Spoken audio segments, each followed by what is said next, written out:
Lots of super exciting things happening in the world of Comicsgate. Last month we had September to remember.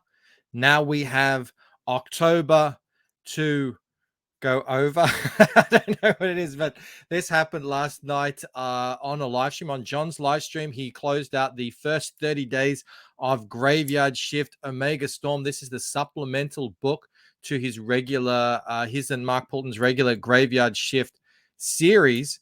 And at the, in typical Jon Malin fashion, I was one of them. I admit, John, I was worried for a second there, down to the wire, literal seconds left. He extended the campaign to another 30 days. But most importantly, can I just scroll down here? Drop this incredible hot fire of a cover on everyone here. Actually, I've got it pulled up separately. Just check this thing out. Man, I've never seen Jon's artwork colored like this. It almost looks like, it makes his line art look a bit like pencils there with the way it's been knocked back for the characters in the background. But I must say, I friggin' dig it. I've always been a big fan of Jon's art for comic books. There's so much energy in it, movement everywhere, simplistic line work, but with lots of detail. And yeah, just friggin' absolutely nailed it. I'm sure he's going to sell an absolute ton of these. Now, keep in mind, this cover, if you want this, it will only be available for 30 days. That's until the end of this campaign. If you want to get it after that, you're going to have to get it on the secondhand market. And trust me, for Malin covers, that means you're going to pay a premium. So yeah, make sure you do jump on it. There's still 30 days left in this campaign. But yeah, in Malin style, once it's done, it is done. And it's great to see him getting very close to 80,000 raised and on his way to 900 backers. This is 120 pages. This is no short story here. This is a big book with, looks like, big action, big story. And congratulations to Jon for successfully getting over the hump and now onto the back end of the campaign. Speaking of big campaigns, there's a massive one coming. Absolutely huge. It's coming at the end of this month. I am, of course, talking about Inglorious Rex 2. I don't know how Shane does it. He just goes from strength to strength to strength.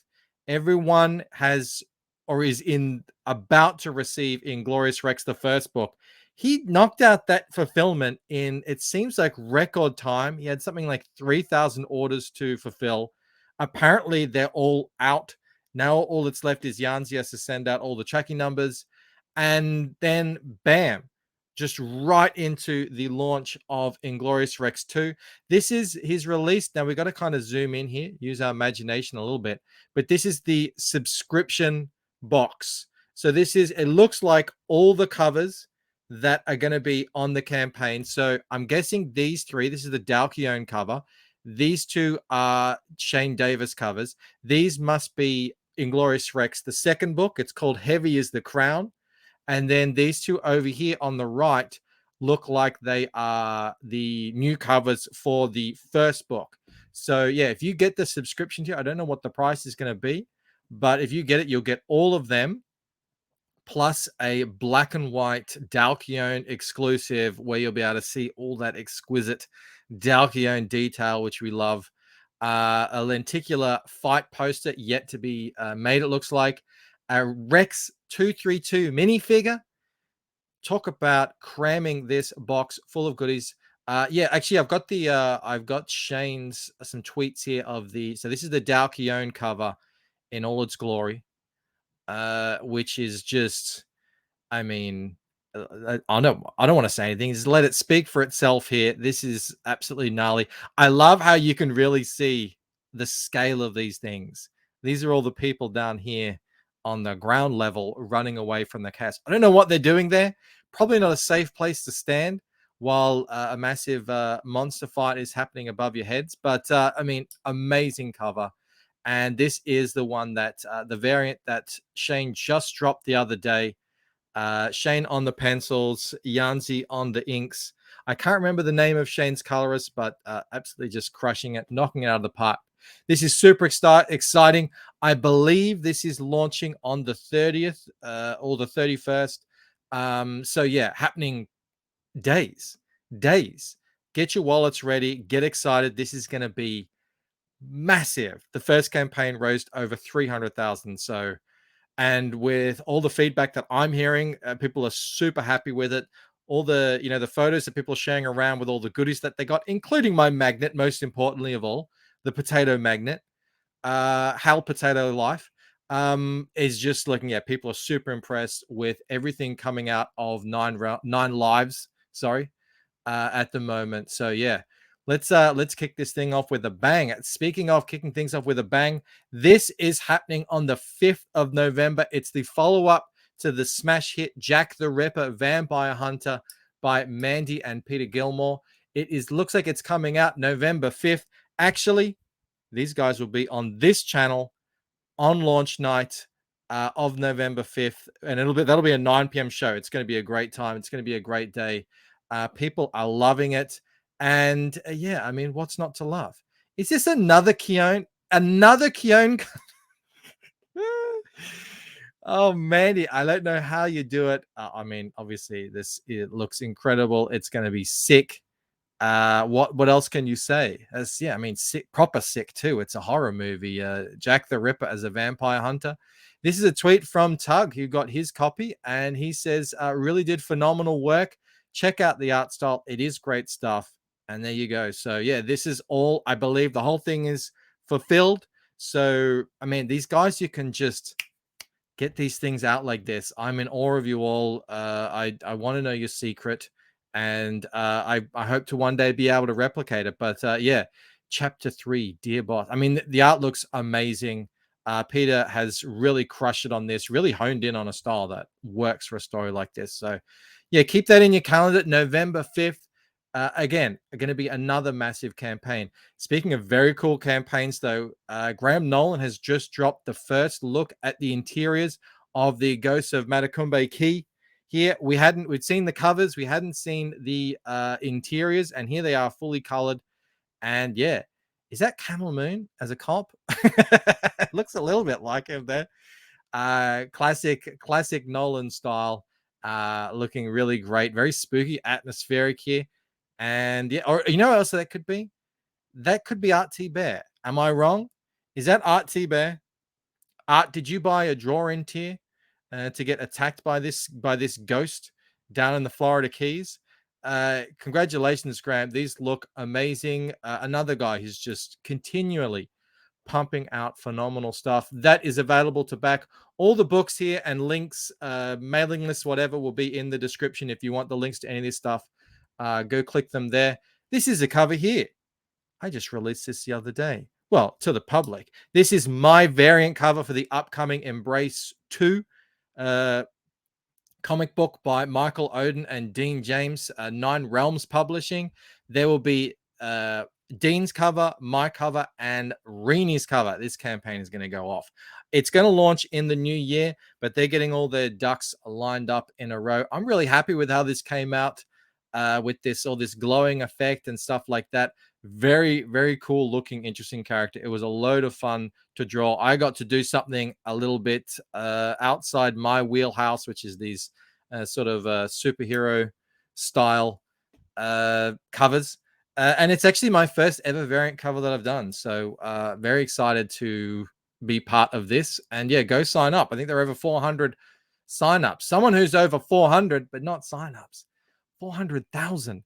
$400,000 for Enemies of Self, Shadow of the Conqueror. This is the new graphic novel of the, now what's the name of it? Shadow of the Conqueror series, which is a book series by big YouTuber Shadowversity. It is drawn by none other than Mike S. Miller. And yeah, they're absolutely crushing it. Talk about proving this whole, new way of selling comic books by converting your existing audience into comic book buyers, hopefully long-term comic book readers. I'm all for it. And man, you can't argue with these numbers. 3,800 backers. They will probably smash 4,000 backers, probably smash 500,000 because there's 3 days left on this thing. So that means this is really about to pump the gas and go into overdrive here. So yeah, congratulations, Enemies of Self, Shadowversity, a fellow Aussie. I unfortunately will have to work a lot harder than I previously thought to snag the #1 Australian crowdfunder. But I enjoy the challenge. I welcome the challenge. One day, maybe when I have 1 million subscribers, that could happen. I don't think that's going to happen, but we can hope and we can dream. Speaking of kicking goals, Dave Brink just got American Bliss funded, launched this a mere 5 days ago. It is fully funded. Dave has been, an absolute workhorse. He never does these massive campaigns like the others that we've looked at, but he does lots of campaigns and they're all excellently received. Some of the highest, most well reviewed books that I've seen in the indie space. He does sort of your popcorn American style, which is interesting because he's from the Netherlands. American comic book, traditional comic book fare, and his character designs and the fun and everything, and people rave about Dave's books. Now, this one is actually written by Michael Oden of Embrace, using a character by Dave Brink. It's got Eric Hodson on the art, and congratulations to these guys. If you didn't see this yet, do go and check out the campaign and consider picking it up. There's tiers for all sorts of price points. They've even got a digital tier on there. So go check out American Bliss. Now, here's some news I never thought I would be saying. Never. And I'm happy to eat my words, eat my hat, so to speak. Do you remember Death Swarm, Book 1? This thing funded in October 12th, 2019. It's been a year, a full year since anyone, anywhere, even close internet friends have heard from Carlo Rowe. He has come up out of the blue. I had said, actually out there live on the internet, that I thought that this campaign was never going to see the light of day. I thought it was all done, all over, and it was such a shame because it's a beautiful looking book. But lo and behold, update from just a couple of days ago, proof prints ordered in, print locked in, and here is a look at what Carl has been up to for the last year. Look, it looks incredible, but I always knew it would. Carl is just the whole. I mean, I think one of the big reasons is the delay has happened so long is because Carl just couldn't put this thing down. He had to go back and refining it and improving it. I mean, it looks eye-meltingly gorgeous. Space vampires, barbarians in space, what's not to love? I'm, for one, am very happy that we will finally be getting this book and seeing it. Some of us backed it twice. We were so impressed with it. It just looks, I mean, it looks incredible. As to the future of Carl in crowdfunding, I don't know. Disappearing for a year is going to be a hard thing to come back from, but we're all very happy to see that it is finally coming out. And what a monkey off the back of Carl that must be. Guys, what are you excited for? What are you happy to see? Are you going to be grabbing this new amazing cover by Jon Malin? Are you excited for the launch of Inglorious Rex? What about Jack the Ripper Vampire Hunter? So many titles coming out. I can't cover them all in a short video, but very exciting stuff indeed. Man, I love it. I love it. How Comicsgate. Let me know what you're excited for in the comments below. If you enjoyed this video, give it a like. Please do subscribe to the channel and consider becoming a member because you are helping literally to pay for the creation of new comics. That's it for me today. I will see you on the next one. All right. Bye.